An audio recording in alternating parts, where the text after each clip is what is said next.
Why is it that it often takes the worst times to bring out the best in people? I'm not sure why that is, except that light tends to shine the brightest in the darkest situations. If you were to take a little candle we put in birthday cakes, and you were to take that outside on a sunny day at noon and light it, would you even know it was lit? Probably not. But you take that same candle and go out at midnight and light it, and it's amazing how much light that little candle gives. It's actually the same amount of light. It just shines brighter in the darkness. And I think that's true when it comes to people as well. Last Sunday we began a series of messages on the life of Caleb, borrowing from the title of a book written by John Kennedy, Profiles in Courage. And in that book, President Kennedy wrote, "Great crises produce great men and great deeds of courage." Not sure I agree with that. I think that great crises reveal great men and great deeds of courage. Because if you don't have the courage when you get into the situation, you're not going to demonstrate it. And we're going to see that this morning in the life of Caleb, where he showed courage in spite of antagonism. In spite of overwhelming odds against him, Caleb stood firm, courageously, standing in faith. Now, last week we saw from the beginning of Numbers 13, Moses selected 12 men, one from each tribe, to go into the land of Canaan. And beginning in verse 17, Moses sent them to explore Canaan. He said, "Go up through the Negev and on into the hill country. See what the land is like, and whether the people who live there are strong or weak, many or few. What kind of land do they live in? Is it good or bad? What kind of towns do they live in? Are they unwalled or are they fortified? How's the soil? Is it fertile or is it poor? Are there trees in it or not? Do your best to bring back some of the fruit of the land." It was a season for the first ripe grapes.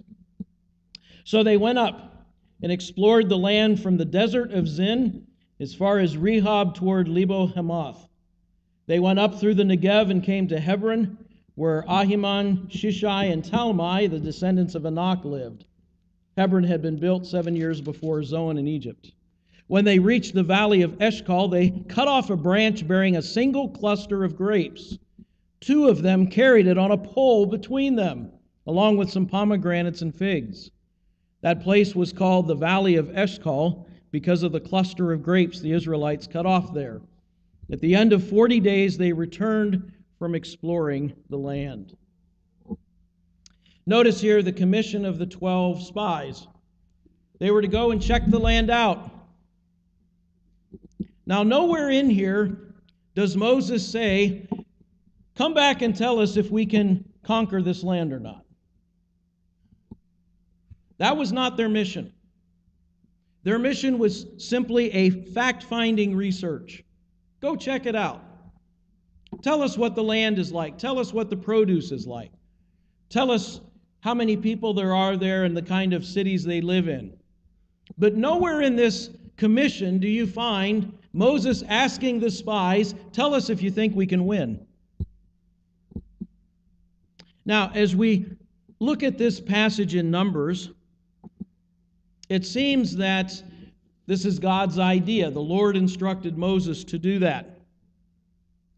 But actually, if you go into Deuteronomy chapter 1, verses 19 through 25, you find that the Lord is actually responding to the people's desire. It was the people who wanted to send the spies, and God allowed them to do it. G. Campbell Morgan writes, "The hour had now arrived when the people should have gone forward. The story of the sending of the spies as told in Numbers indicates it was done in obedience to the divine command. The comparison of this, however, with Moses' account of it in Deuteronomy will show that this command of the Lord was the result of a determination on the part of the people to do so. This was in itself an act of suspicion and unbelief. The people weren't quite sure. God said, here you go. Here's the land. I'm going to give it to you. You go in and possess it. The people are like, whoa, wait a minute. Let's appoint a committee. Let's check this out first. We don't want to get into something and find out we bit off more than we can chew. We better check this out. And so God, as He has done on other occasions, I think of Gideon when he was hesitant to go, and he said, Lord, I'm going to lay this fleece out, and in the morning let the grass be wet and the fleece be dry, and it was. And he says, well, could you do it again in reverse just to make sure that, you're really speaking to me? And God graciously granted that. And that's how we should understand this as well. The people needed some encouragement. God says, okay, I'm going to give it to you. I'm going to send men in, and they're going to come back and tell you and even show you what a great land this is. Now, most of these names of the places probably don't mean anything to you. But what we can see from this is they were from the very bottom southern edge of what is now Israel. The spies went north of the Sea of Galilee. The entire land of Canaan they covered. And I'm sure that the 12 spread out. Some went to the Mediterranean coastline, some went over to the Jordan River, some stayed in the middle. And for almost a month and a half, 40 days, they checked it out very thoroughly. And at the end of that 40 days, they returned. And we see here in Numbers 13, there were two reports given. The first was a fearful report that was given by the majority. Beginning in verse 26, they came back to Moses and Aaron and the whole Israelite community at Kadesh in the desert of Paran. There they reported to them and the whole assembly and showed them the fruit of the land. They gave Moses this account. We went into the land to which you sent us, and it does indeed flow with milk and honey. Here is its fruit. And try to imagine this. One cluster of grapes that it took 2 men to carry on a pole. Amazing. And understand where the people have been. They've been crossing the Sinai Peninsula. You can't grow weeds there. There's nothing. It's a desert. It's desolate. And there they come back and it's, oh my goodness, this land, it has trees. It has beautiful land where you can grow crops. They brought, in addition to that great big cluster of grapes, there was pomegranates and figs and just all kinds of great things. Yes, this is a land flowing with milk and honey. But then it all changes. But the people there who live there are very powerful. The cities are fortified and very large. We even saw the descendants of Anak. Now, I say it doesn't do anything for you, but in those days, the descendants of Anak were giants. Okay? And there were giants that lived in the land. Remember Goliath? 9'6". He would be the top draft pick of the NBA any year. Wasn't exaggerating. He was that big. And there were giants. Now, not all the Philistines were giants. He stood head and shoulders and then some above everybody else. But they were there. I mean, they were known to live in that area. The Amalekites live in the Negev. The Hittites, Jebusites, and Amorites live in the hill country, and the Canaanites live along the sea and along Jordan. So here's the majority report. Oh yeah, great land, great prosperity, but we can't do it.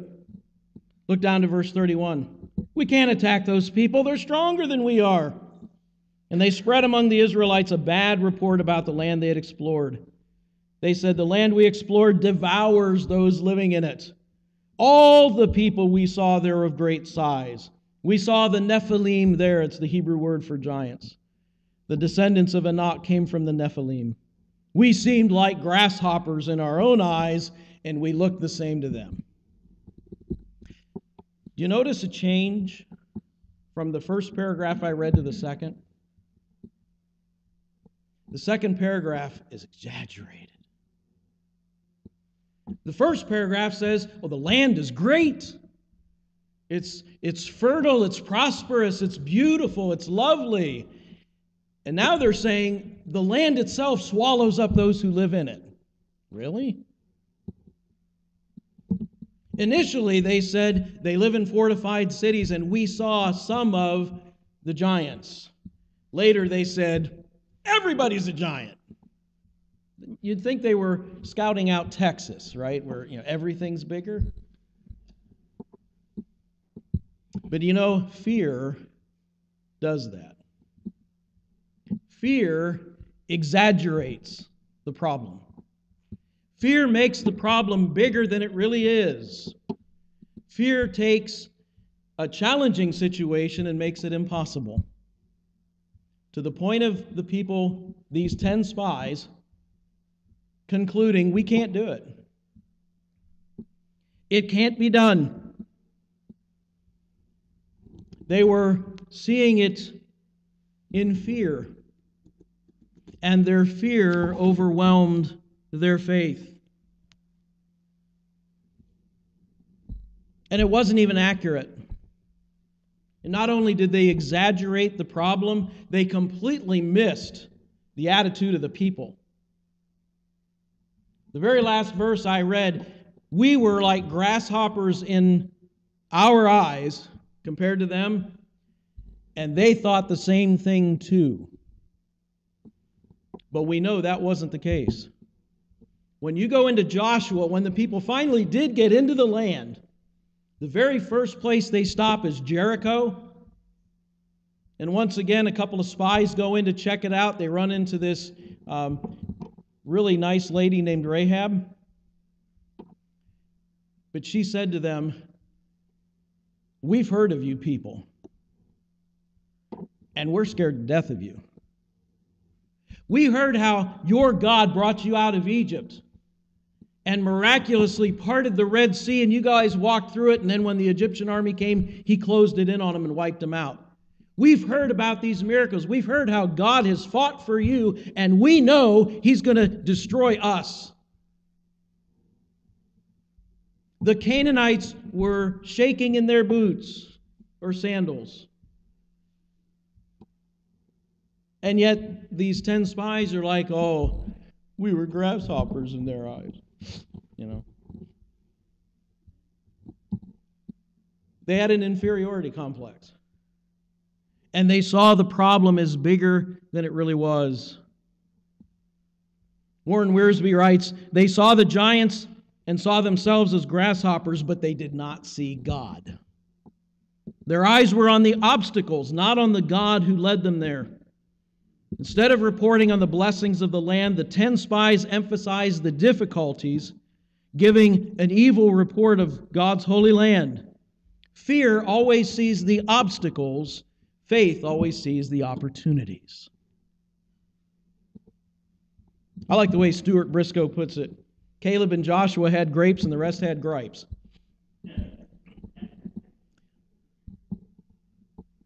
Now, the problem here is not what they saw, it's how they saw it.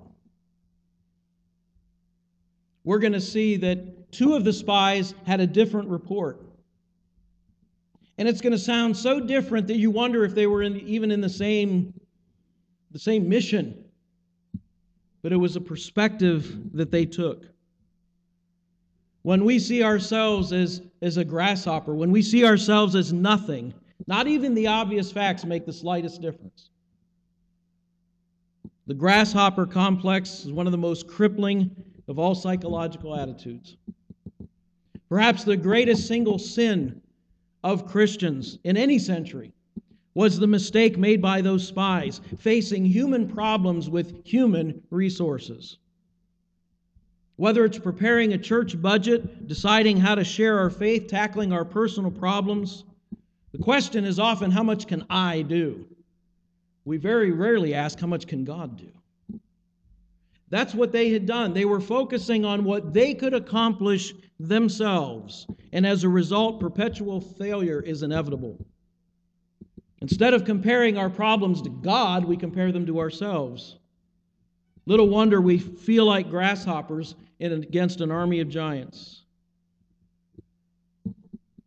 When we look at things only with human abilities, human responses, and human resources, we're always going to be left wanting.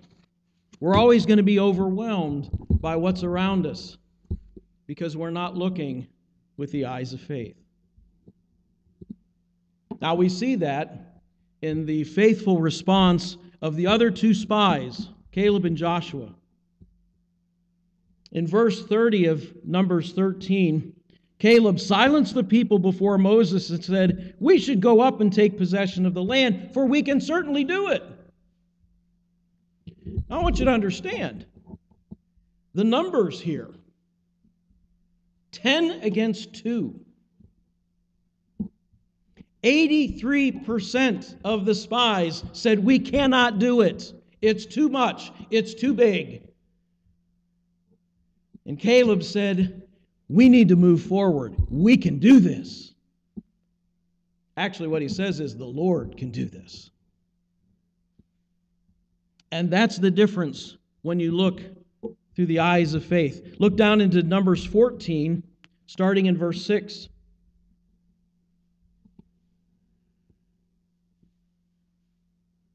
Joshua son of Nun and Caleb son of Jephunneh, who were among those who had explored the land, tore their clothes and said to the entire Israelite assembly, "The land we passed through and explored is exceedingly good. If the Lord is pleased with us, He will lead us into that land, a land flowing with milk and honey, and will give it to us. Only do not rebel against the Lord, and do not be afraid of the people of the land, because we will swallow them up." They came out and said the land swallows up the people. No, we're going to swallow them up because the Lord is going to give us the victory. Their protection is gone, but the Lord is with us. Do not be afraid of them. Caleb put his finger right on the problem and said, "It's fear that is driving you people. Do not fear, have faith in the Lord." That's the difference. Now again, Caleb and Joshua were on the same mission. They saw the same things. I don't think Caleb was walking around with his eyes closed saying, "I don't see any giants. Do you, Joshua?" No. He saw the giants. We're going to see later on that when they get into the land, and Caleb is 85 years old, he says, "I want that mountain where the giants are." He knew they were there. He knew they had fortified cities, but his God was bigger than his problem. And that's the difference between faith and fear. In fear, we get swallowed up by the circumstances, by the situation. We listen to the majority. And if you listen to the majority today, you're going to live in fear. It's coming through our media, it's coming through our social media, it's coming through our government, it's coming from every angle. Be afraid, be very afraid.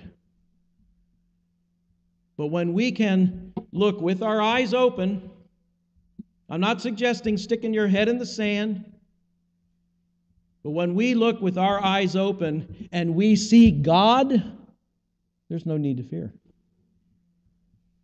That's where faith comes in. It's not that we don't see the problem, it's that we do see God. Now, some might say, "Oh, you need to be realistic."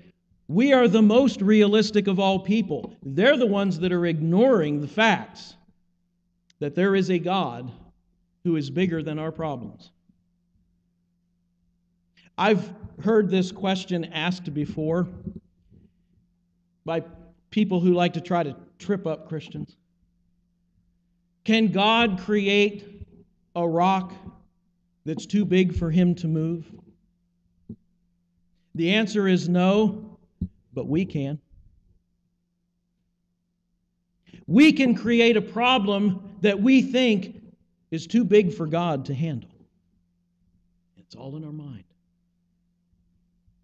It's not true. There is nothing God can't handle. But in our minds, we can make the problem so big and be so intimidated by what we're hearing around us that it's too big for God. And at that point, faith is gone. Caleb and Joshua here exemplify the very essence of faith. Hebrews 11:1 says, faith is the confidence of what we hope for, that it will actually happen. It gives us assurance about things we cannot see. Two things you find in a person of faith: confidence and assurance. Now, I'm not talking about cockiness. I'm not talking about conceit. Because the confidence and the assurance is not in ourselves. I mentioned a passage last week from 2 Corinthians 3 that I think is worth repeating. Verses 4 and 5. Such confidence as this before God is ours through Christ. Not that we are competent in ourselves to claim anything for ourselves, but our competence comes from God. That's confidence. That's a confidence that says, whatever comes my way, God is bigger. Whatever challenges I may face, God will bring me through. It's not me, not bragging on myself. God can do it. That's the attitude Caleb had. He never says, come on, guys, let's go get them. He says, God will give us the land. We can do it because God is greater. Fear sees the obstacles. Faith sees the opportunities. Fear focuses on outward circumstances. Faith focuses on an omnipotent Creator. Fear says it can't be done. Faith says I can do all things through Christ who gives me strength. When life's challenges arise, will we face them in fear or in faith? Now, our story doesn't end here. Upon hearing both sides, the people of Israel accepted the majority report. We read in Numbers 14, verses 1 through 4, their furious reaction. All that night, all the people of the community raised their voices and wept aloud. All the Israelites grumbled against Moses and Aaron, and the whole assembly said to them, if we had only died in Egypt or in this desert, why is the Lord bringing us to this land only to let us fall by the sword? Our wives and children will be taken as plunder. Wouldn't it be better for us to go back to Egypt? Then they said to each other, we should choose a leader and go back to Egypt. Come on, we've got the majority on our side. Majority's always right. Is it? We live in a democracy. Of course the majority's always right. No, sometimes the majority's dead wrong. In fact, if we really take what the Bible says about human nature, I wonder if the majority is ever right. Unless it's a people that are moved by the Spirit of God and are following His direction. You know, people in the flesh, are they ever going to get it right? Those who don't have vision or determination, those who refuse to dream the impossible, they're always going to be the majority. That's always going to be the consensus. That's why they always want to take a vote, so they can outshout and outnumber those who walk by faith and not by sight. Those who live by sight will always outnumber those who live by faith. Here we see 10 that saw the problem and 2 saw the solution. 10 saw the obstacles, 2 saw the answers. 10 were impressed with the size of men, 2 were impressed with the size of God. And here the persistent faith demonstrated by Caleb and Joshua is remarkable, because they're standing against antagonism that vastly outnumbers them. You know, you'd have thought that the people of Israel would have applauded Caleb and Joshua for their faith. They would have been encouraged and followed them. But we read later in chapter 14, they're ready to kill them. Let's stone them to death because we don't want to hear that. We want to go with the majority. And you'll find that when the ungodly majority get in charge, they want to silence anything that doesn't agree with them. Anything that doesn't go along with their narrative, they're going to silence them if they can. It takes great courage to stand in faith against that kind of antagonism. And that's exactly what Caleb and Joshua did.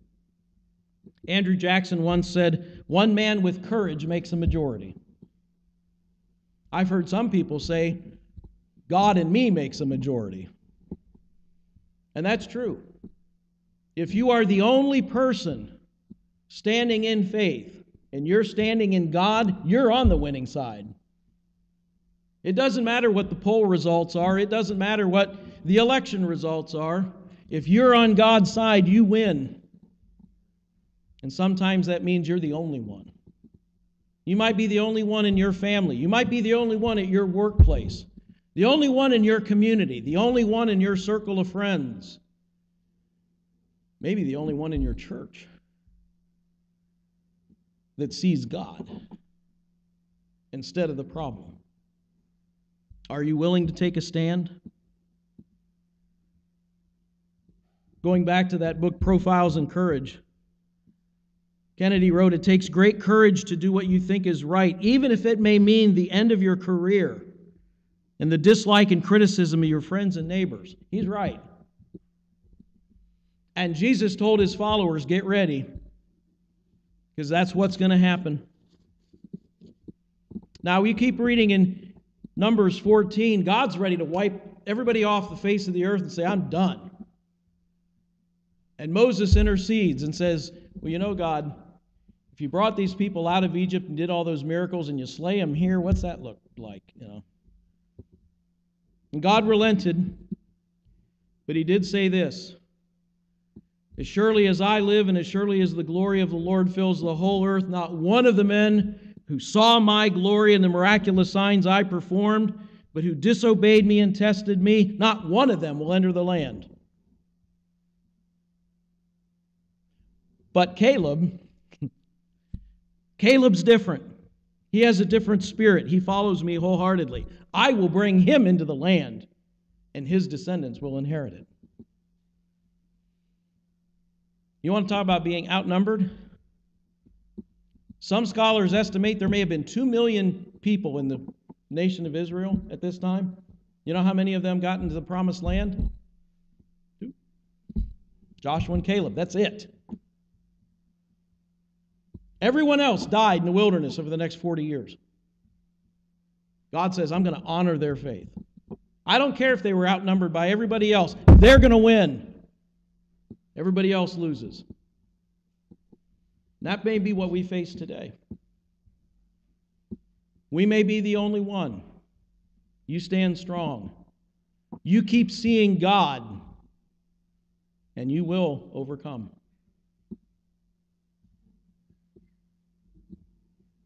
The majority said we can't go in, and the Lord said you won't go in.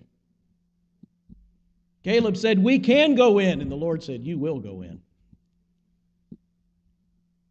He has a way of bringing those that have faith through where everybody else falls. So how do we apply this message today? The lesson is quite clear. The majority is not always right. In fact, it's very often wrong. The men God uses have always stood against the flow. Men like Martin Luther and William Carey, William Wilberforce, Dietrich Bonhoeffer. We need to remember this. Ours is a day when truth is determined by consensus, when justice is struck by a 5-4 vote, when everybody doing it has become the pervasive rationale for behavior, when Thomas Jefferson's fear of the tyranny of the majority is a reality. But those who have faith don't necessarily go along with the majority opinion. You find out where God is going and you go that way. I remember growing up learning a little chorus. I have decided to follow Jesus. No turning back.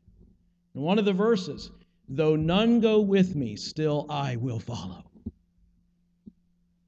That's what Joshua and Caleb could have said. That's what we need to say. Because only then will we experience the life God promised, like Caleb did. When we stay faithful to God, He will stay faithful to us. So are we going to face life in fear? Or are we going to face life in faith? That's going to determine the outcome of our lives.